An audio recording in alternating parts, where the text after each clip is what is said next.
Okay. So we're here for the soul or the heart of courage, our monthly discussion, which I look forward to every month because if you become a part of On Purpose with Purpose, you'll realize the amazing, thoughtful, mindful women that are here and how we spend time together supporting each other in our understanding at this particular hour of courage. So what we're doing is I created an acronym for courage, and we've done C and we're on O. And today's word is optimism or optimistic.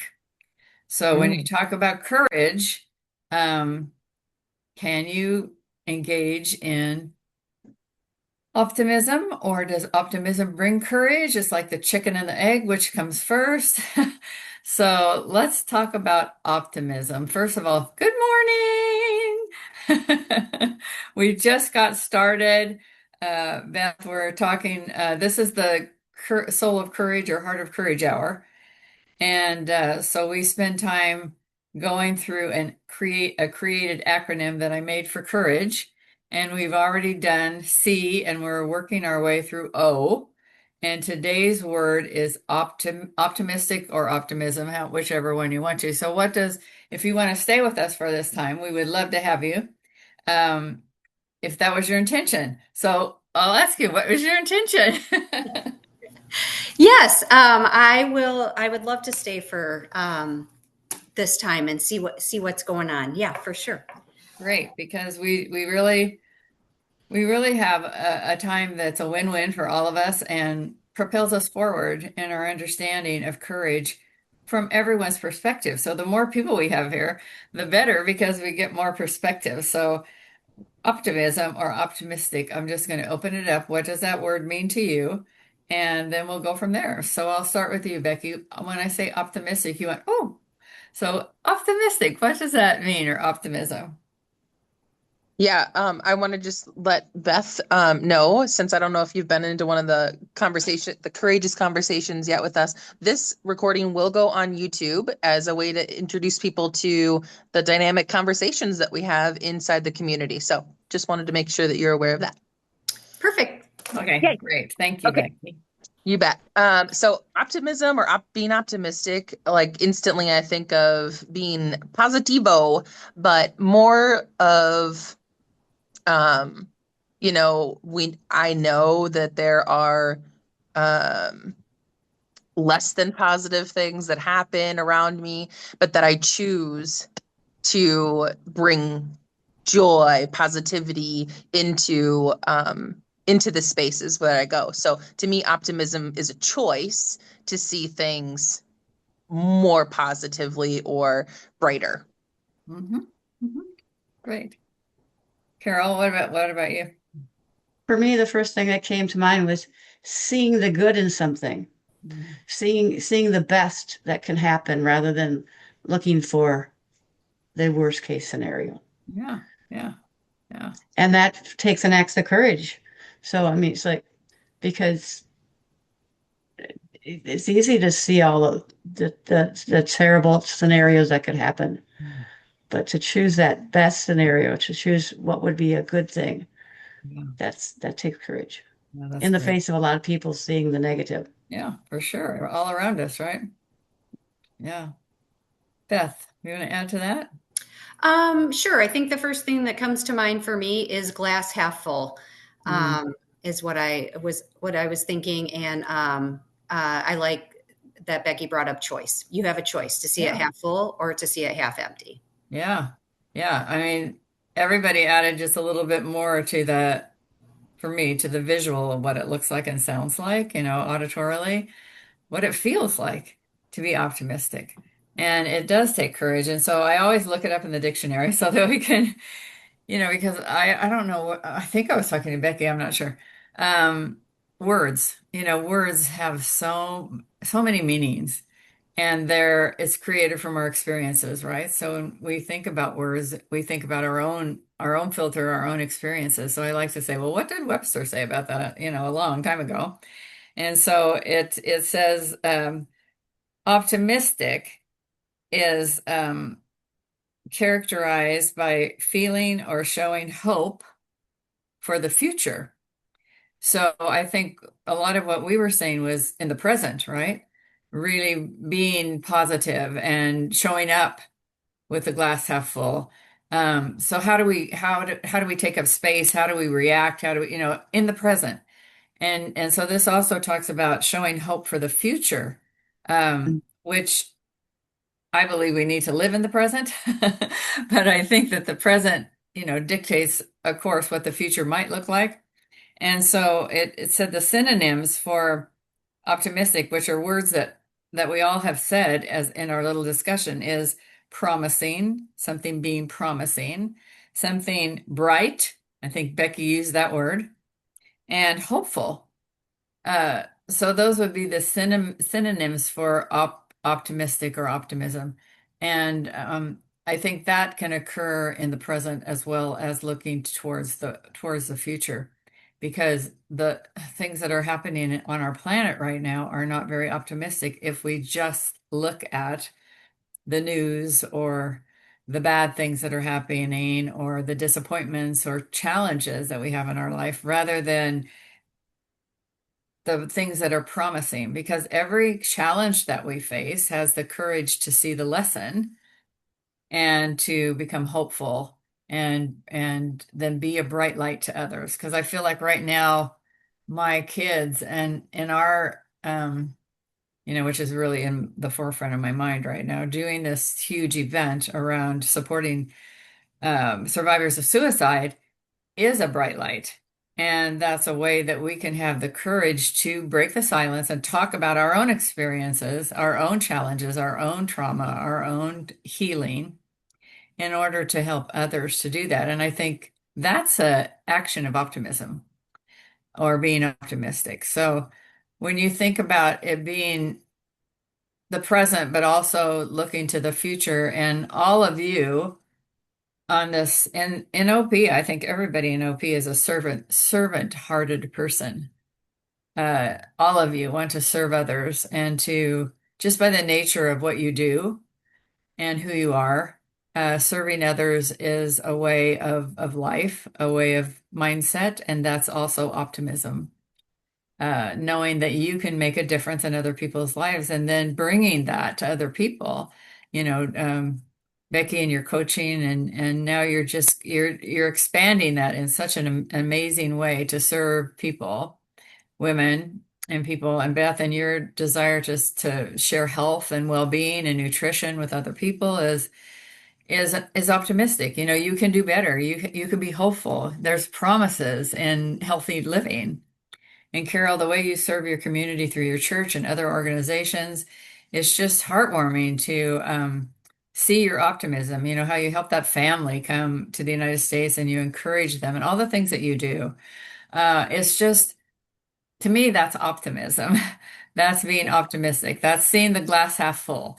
That's being hopeful. That's being a bright light to yourself as well as to others. So, just from listening to you and thinking about that, that's what came up in my mind about optimism. So let's talk about, how does optimism or how does courage, again, does courage come first or does optimism come first in order for us to get out of our comfort zones and to be courageous in our thoughts and our feelings, actions, and our words? So let's try to connect those in a way that creates a synergy within us to even increase our optimism and increase our courage. So let's talk about that. What does that how does that resonate with you, and what ideas does that bring up for you?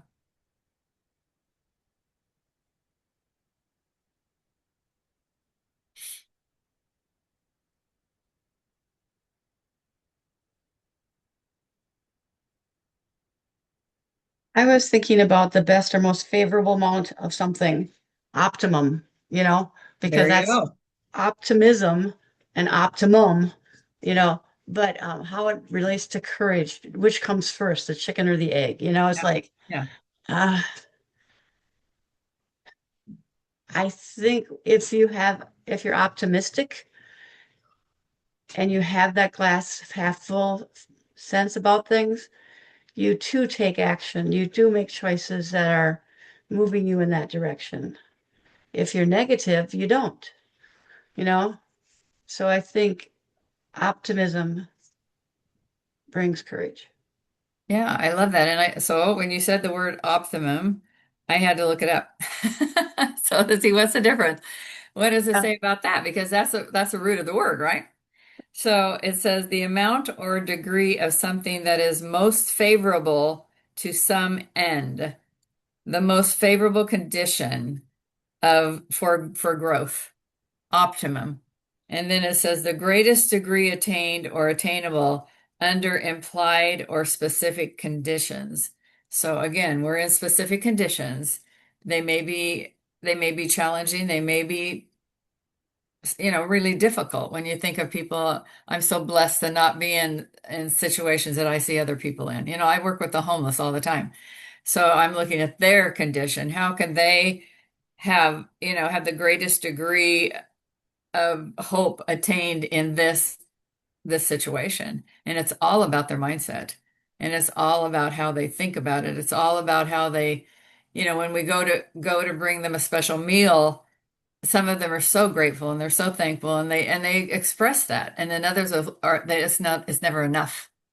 And then they don't get what they want and they're not treated. I get treated, blah, blah, blah. It's just, and so I think of them being the least optimum in the degree of their desire to have an outcome, and the others the most optimum or optimistic about that they have the choice to be grateful. They have the choice to see life in a certain way of hope of receiving what people are giving them in order to improve their life and be housed. I mean, that's the optimum.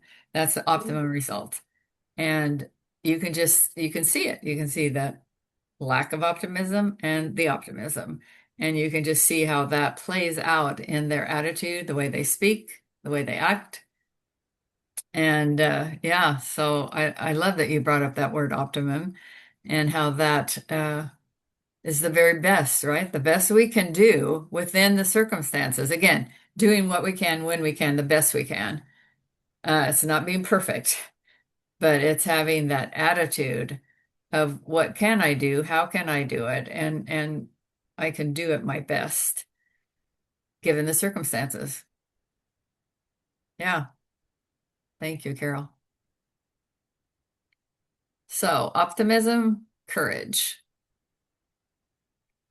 Which comes first? Or do they work together? Can we be optimistic without courage? Courageous without optimism? That's my thought. What do I you was think? just thinking about how, and I missed some of what Carol was saying in the very beginning, but um, the courage to think optimistic. So I don't know if this is the opposite of what Carol kind of started with, but Yeah.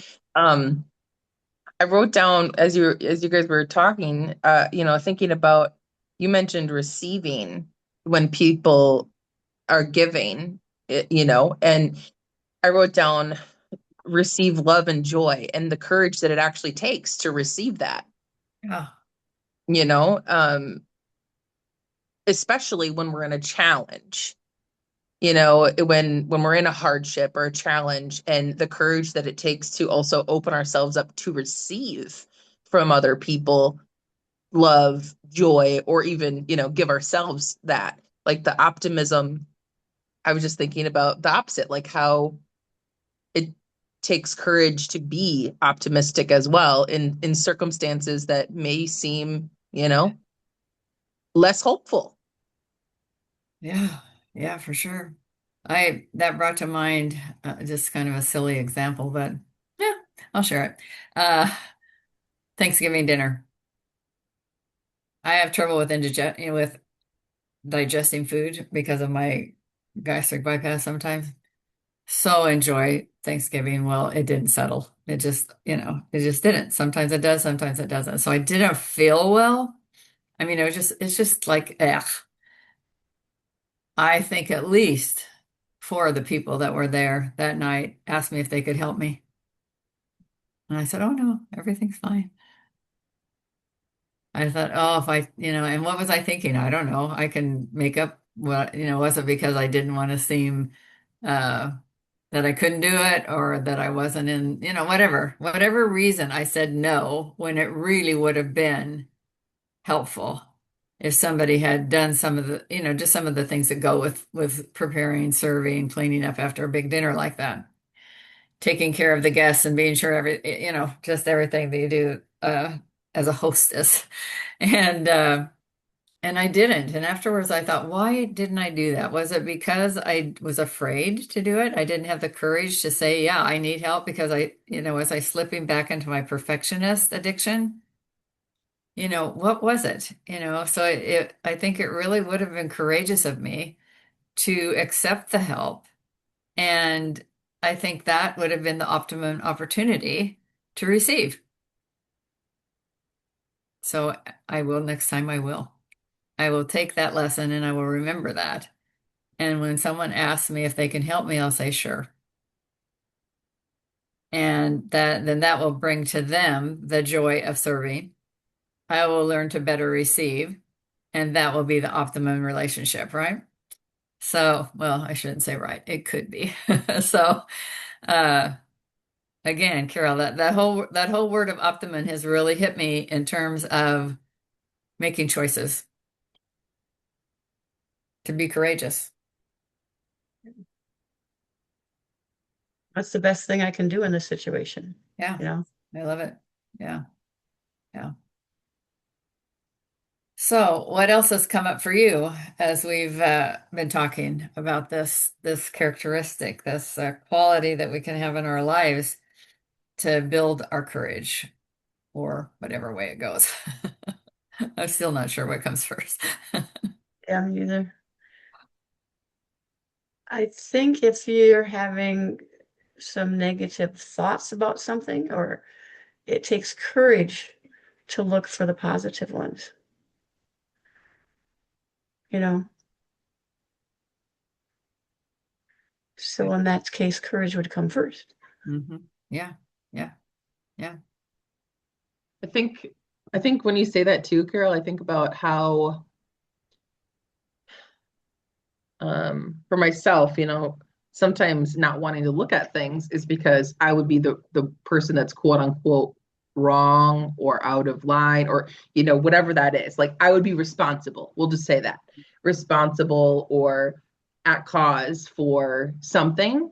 And that is where the courage, I would say, comes in, right? To be able to take 100% responsibility for an action or a behavior, or verbalizing something, like whatever it is, and being able to be optimistic about there is a better way or a different way that could be more compassionate, could be more loving or caring, um, and to be able to look at things more neutral, and how that takes courage to do that so that we can see Mm. more optimistic, brighter side of things by recognizing like, oh, that wasn't, that wasn't cool. That wasn't my best. And if I'm someone, which I am, that wants to do my best, then, you know, seeing a more optimistic way of just saying, like, instead of beating myself up, saying, like, oh, I could change that next time. Kind of like what you were just doing, Terry, that example of very real life. Like, no, I got it. No, I'm good. And yeah, why couldn't I? Of course I could have. I Yeah, just chose differently in that moment, and I could choose differently next time. yeah. And the more I think about it, because the kids, well, I don't have favorite granddaughters, but one of my choice granddaughters came over for breakfast the next day, and she said, "I knew you didn't feel good." No, no, why? They had noticed that I wasn't myself because what I need to do when that happens is go lay down.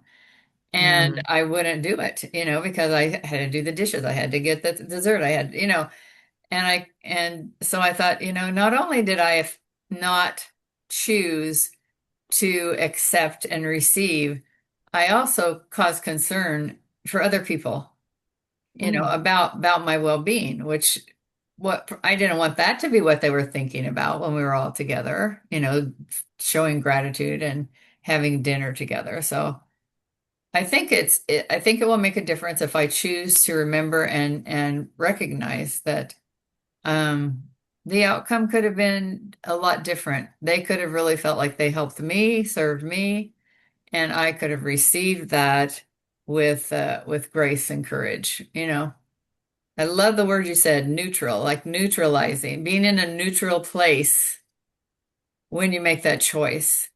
Because Mhm. neutrality is really the spot where we can then choose to be optimistic or choose not to be, is when we're in that neutral space. We can choose to have courage or we can choose not to have courage. So at the moment somebody said to me, "Can I help you? What can I do to help you?" I could have said yes, or I did say no. So it's that moment, that neutral moment when you can make that decision to be courageous. For me, it's very courageous to ask for help. It's a big deal for me because as a recovering perfectionist, which is an addiction, I still have angst when I ask for help, and I probably always will. So it's at that neutral spot when I can say, okay, this is a chance for you to break that cycle, take the help or ask for the help. So yeah, I that what I see I see a flat plain like a Sahara desert flat, and I'm standing there, and somebody could ask to help me, or I can ask for help, and I can either go on that side or I can go on that side. Now, see, that'll help me remember because I'm a visual learner.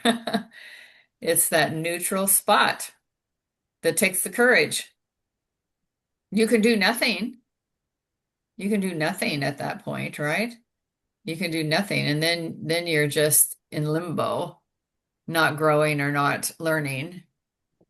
Yeah, I'm going to use that as a line in the sand, moment. Mhm. Yeah, That even neutral, just, oh, as I go ahead, said, Carol. that neutral spot is hard to find sometimes, though.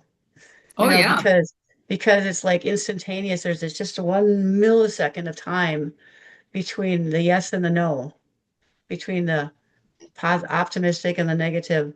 yeah, That we have to find that. So it's like yeah. finding that awareness. Taking a breath, taking a moment. I love You it. know. Yeah, that awareness. When we teach the 12 steps of freedom in our coaching, the first step is awareness. The first step is awareness. The second step is willingness, would be, okay, I will take the courage or I won't. And then connecting to the decision. Those are the first three steps. And I just did a connection yesterday for Terry Talks. And every time I do Terry Talks, I have the script that I did when I originally did it. And so it has an idea. And then it's so amazing to me that I'm in a different place. I mean, it shouldn't be amazing, but I guess it's gratifying and validating that I'm in a different place because when I'll start talking about the word of the day, something new comes out, because I'm looking at the old script and I don't say any of it. Something new pops out because I'm a different person. It's been a year since I did Terry Talks about connection. And yeah, I love that. It's that, and I think what else came to my mind when you said that is sometimes it's difficult to see the line. It takes practice, practice, Mhm. practice, and be willing to be aware, and then willing to have courage, and going for it. Yeah, yeah. Kelly and I started a book club that we're in the second week of it around Rhonda Britton's book, Change Your Life in 30 Days. And so it's a group, it's mostly all people that are in Katarina's community that are in the book group with us. There's five of us. So we know each other pretty well, just like in this community. So we can be vulnerable, just like in this community.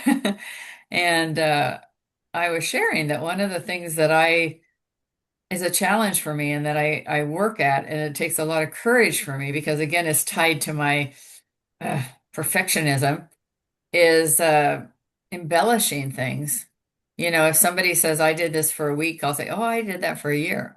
When I didn't, but I'll say that. Or I had said I had taught a lesson Sunday, and I were talking about journal writing, and I said I've been writing in a journal every day for 20 years. Well, it hasn't been 20 years; it's only been 10 years.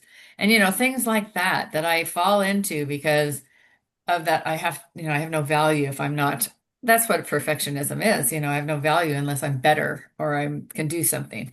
And I thought, so when I was talking to them, I was talking about that, about being vulnerable enough to say that's really a challenge and something I want to work at. And it's something I'm working at with the Lord, repenting of and trying to really get better at.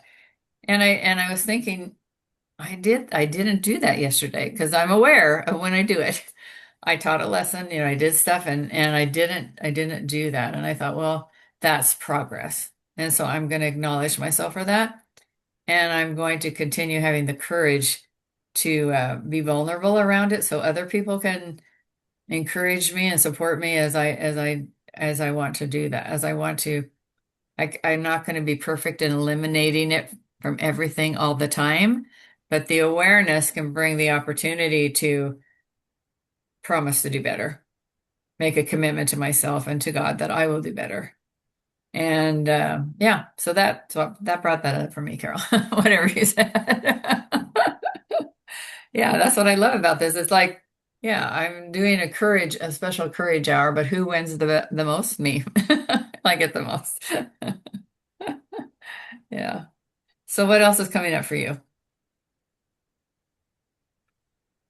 Well, I was thinking about when you were talking about visual and you were talking about the line, what I was thinking of is still what Beth said, the glass half full picture. And but I had the idea came, the inspiration hit, to say like, oh, what if it was even like a sticker or something like on our refrigerator? If that's especially if that's somewhere that you see that pattern can show up is when you're not asking for help in like gatherings or something, like wherever it is in your world. But I was just picturing like maybe in the kitchen somewhere on the refrigerator, of like having a visual that talks about, you know, your half, where's your capacity right now? Like where is your kind of barometer, or where are you at with like accepting help? Something around that was coming to mind in the discussion about just having a visual trigger to know like, oh, I Yeah. can access, you know, all of that, to remind myself that it supports them. It gives them the opportunity to serve me. And I really could use help right now. Yeah. Yeah. Yeah. Yeah. A A tattoo, tattoo. No. Carol. Yeah, No. that's I quite love, permanent. We're planning to get, use the tool and then put the tool away, Carol. Oh, I I was love thinking it. a I love it. tattoo on the back of your hand so you could see it all the time. Yeah, yeah. Well, maybe if it was one of those that comes off. Um, I have something like that, and I never thought about putting it on my refrigerator. I have it in a couple of places in my house, and it's a visual that came to me. I don't like to call it a vision. I just call it inspiration. But all of a sudden, I saw it, and this is it. And so I have this right here on my desk, and I have a picture of it at other places because when that sand is, the sand starts going through there, this is what it reminds me of, not time passing. This reminds me that there's so much love, and there's never not a source of love, and that loving myself is how I can better love others. Because as soon as it fills up on one end, and so it's continual, right? So I just see it always going like this. It never is one side empty and the other side full. It's a continual source or flow of whatever it is that you want to do it. So it could be courage, it could be optimism, that it never stops as long as you're willing to turn it over. It's just always, always there. So I could put a picture of that on my refrigerator because I do go there quite often during the day. And otherwise, it sits here on my desk and is a reminder of that vision that I had because that was at a moment a low spot in my life when I wasn't optimistic and I wasn't loving myself and I was seeing the negative, that everything in the negative. My mindset was, when's the next shoe going to drop? Two bad things have happened, another will happen. That attitude, seeing the glass half empty rather than half full. And so that thought that, yeah, the sand flows through there. What keeps it from flowing? A lack of love. You can plug it up and it won't flow at all. But when you open it up, then that can flow through. And then you just turn it over and it just continual, like it's on a thing that, just turns over. I don't know what that would be called, a fulcrum, something. I don't know.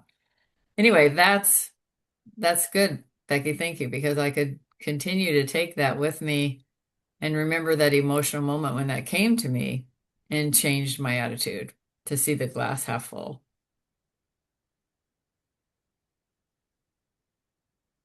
Oh, I had forgotten. I had a visual come to mind for the glass half empty. It was a gentleman standing at the water line in the glass, and he was going to dive in or he's going to have steps to climb up. So, I mean, just a weird little thing that it Yeah, came to my head, no, yeah, you know? yeah, What's And so maybe interesting is there's I just steps. noticed that you said the glass half empty and that I Yeah, he could said the dive glass into the half glass full. half empty, or he could climb up that glass half full. Hmm. So at the water line, there's where the choice is. Ah, yeah, fun. yeah, I don't know. It just came to me. It's like Yeah. the little guy jumping into the water, yeah. The making a big inspiration. mistake.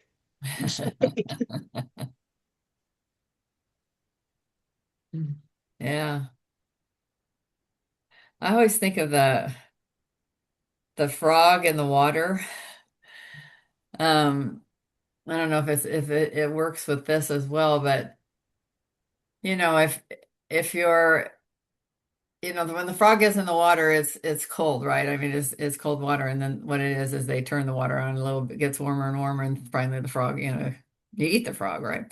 But maybe if we, if we're always thinking negative thoughts, maybe that would be the fuel that would, you know, keep us from being everything that we could be. And it happens slowly. I don't think all of a sudden we wake up and we're negative, or we wake up and we're positive. It's a practice, and it's over a period of time. As a child, we're conditioned to think one way or the other because people are, raising us. But when we become our own person and we can make our own choices, that's when we can have the courage to break that cycle that was really nurtured in us, right? I don't think by nature, because in education, you're always nature nurture. That's a big, big discussion. You were born negative or you were nurtured in your environment to be negative. I don't think we're born to be negative. I really don't think, I mean, because just in my belief system, I think we came here because of an act of love and for us to grow as human beings and learn to love one another. Um, but we can be nurtured in a negative way if we're in an environment that's unhealthy, is violent, and every time we turn around, we're told we're not enough. That can really affect us. But at some point in time, we have the choice to have the courage to break that negative cycle. So I don't think it really has anything to do with the frog, but I was just thinking of that as you know, a strong visual in my mind is what am I practicing that's going to create me to be cooked?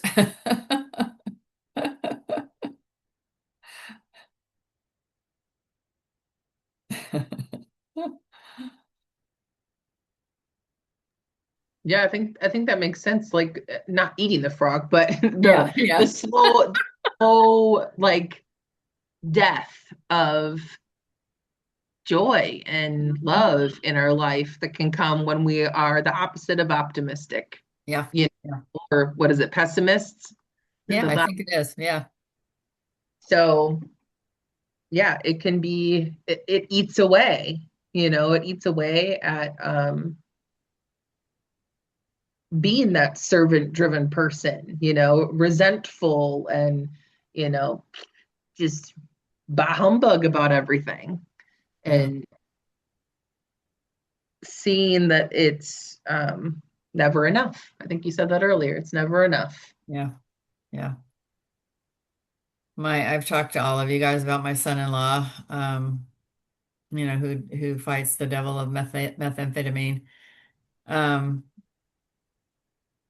he's now living in a rescue mission because he was kicked out of the last interim house that he was in because he partook of the substance again. It's not a good place to be, but he's struggling to get out of it, and he's been coming to church regularly and working with people at church to overcome and talks the talk of being ready to let Christ heal him because he realizes he can't do it by himself.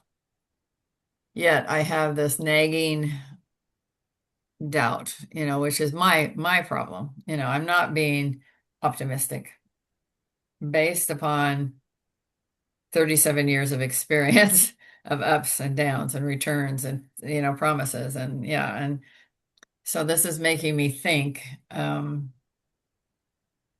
could change that. I could be optimistic, and would that perhaps be a catalyst? Because I think people can feel if you're being optimistic or not. I think that's you can project that just by the way you walk, talk, look, your body language, what you say. So I think I'm going to give that a go and not be doubtful, but be hopeful, because that was one of the synonyms for optimism. Be hopeful. Hopeful space for him. Yeah, yeah. And I'm not as safe a space for him as I have been because of our family's boundaries that we set up after this last incident, which became physical. We set boundaries, and he's not welcome anywhere Yeah. near us. I mean, we didn't have to put a restraining order, but he's just not welcome. He knows that, and he's not pushing that boundary, thank goodness. But that has, made him doubt. So I took him to lunch last week, and I could tell just by his body language and that he's not as trusting of my care for him, which I love him, and I tell him that I love him, not his behavior. Um, so that makes me think a little bit about that. Yeah. I'll tell you what I know about you is that you're a God girl. And when you know now that he's opening up and really stepping into that, like that can bring you more optimism around it, knowing It does. letting go of more of his past and seeing where he's at now. Yeah. And I really am doing that. But then it's funny, then I come home and talk to my daughter because my daughter still loves him. I mean, they're divorced, but she still loves him, and she wants nothing but for him to be able to break this demon Healthy. Yeah. and be healthy. And then she says, "Yep, that's what he tells you, but this is what he tells." And then I say, "Oh, okay, I'm going to just disregard that, and I'm going to try to stay hopeful." And knowing that when he said to me, which he's never said to me, I have said to him so many times, you can do this with Christ. If you take Christ as your partner, you can do this. He's never said that to me. He said it to me without any kind of prompting for me. I'm doing this, I'm doing that, and I know I can do it because I'm not doing it alone. I'm doing it with, Jesus as my partner. And so then I'm going, I'm so glad I heard that. So I'm going to practice being more optimistic in my mind and in my heart, because I can be optimistic in my words with him, but I still have that doubt, that doubt in my heart that he's being authentic, just because of the past. So what do I always say? Forget the past, let it go. You know, start coaching yourself, Terry. Um, yeah. So thank you, Beck. Yeah. Yeah. Thinking about that neutral place, you know? Yeah. And that yeah, I hear you. I mean, after so many years and so many doubts that have came, the challenge in that Yeah. to be, and And that's what, sometimes it only takes one person. yeah. And And I that know was, that you've been that for a long time. yeah. Well, and in the definition, remember it said a purposeful um, hope in specific situations. Yes. That was the optimum, the optimism is in given situations where maybe the Lord's giving you this opportunity, right?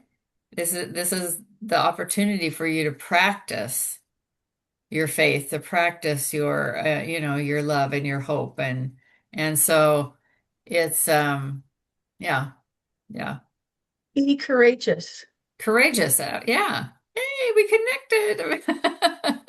Be Be courageous. Yes. courageous in your hope for him. Yeah, yeah, yeah, yeah, for sure. Yeah, well, I think our time is almost up. So I will, unless anyone has one last thing to say before I stop the recording. No, thank you, Terry. This was awesome to Okay. open Yes. up, have some dialogue around being optimistic and just seeing how we can continue to look at our glasses and continue to welcome in support and help and hope along the way. Yeah. Yeah. So I don't remember how to stop the recording. So